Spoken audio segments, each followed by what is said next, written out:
let's do this. Hey. So I'm here with Dr. David Pearson, who is the co-director of the Science Communication Graduate Program at Laurentian University and Science North. Boy, 100%, A+. I've practiced that a couple times. Yeah, so a couple of questions for you, Dr. Dave. First of all, why did you bring your students to the CSPC today?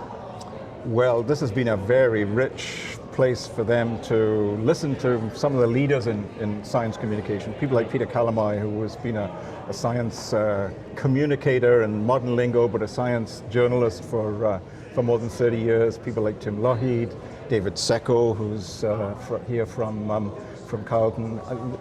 It's not possible to find all those people in one place very often, and it's been a very, very important experience for them. Just listening to the work that they're doing, the experience they've had, the thoughts and the insights has just been terrific. And do you see often with your students is science policy and a very important part in terms of what happens with them afterwards or during the process itself? Science policy is part of, it's still only a very small part, but we want it to grow, a small part of a course that we call Audiences and Issues. Okay. And we do talk about the role of communicating science to policymakers, whether they're politicians or maybe whether they're municipal councillors, or I guess are politicians on a small scale, but by politicians I'm thinking of federal and provincial. We talk about that, but our experience is not great. I've had some involvement in expert panels and so forth, so I know a little bit about it.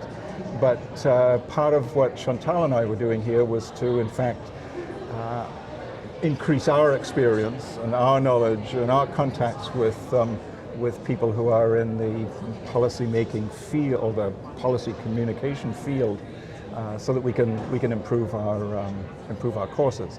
There have been some students. I can think of one who's in fact working for, I think, the Foreign Service.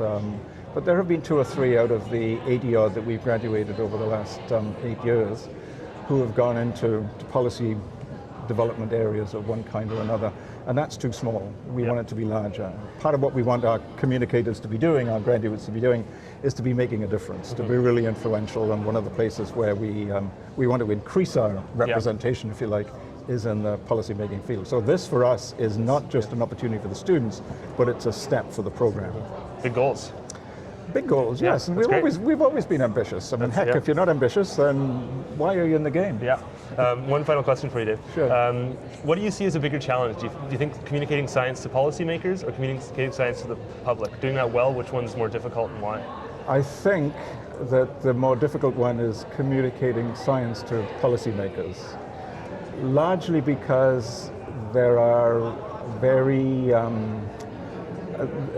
the objectives that they have are more specific, and they tend to be more related to economic and to social and regional development, to First Nation, to all sorts of other issues that mean that understanding how to be helpful, which is what we're trying to do and with the communication, how to be helpful means understanding a lot of other factors. If one's communicating with the public, it's usually, not always, but often because one's trying to connect with their curiosity, also trying to connect to their commitment to be involved in a local process. Those sorts of discussions take place too, but generally speaking, it's easier to engage with the objectives of a public audience than it is to be sure that you're being helpful to a policy or a political audience. Well, it's great you guys are here then. Well, I'm pleased to hear you say that, because it's been great for us. It really, really has.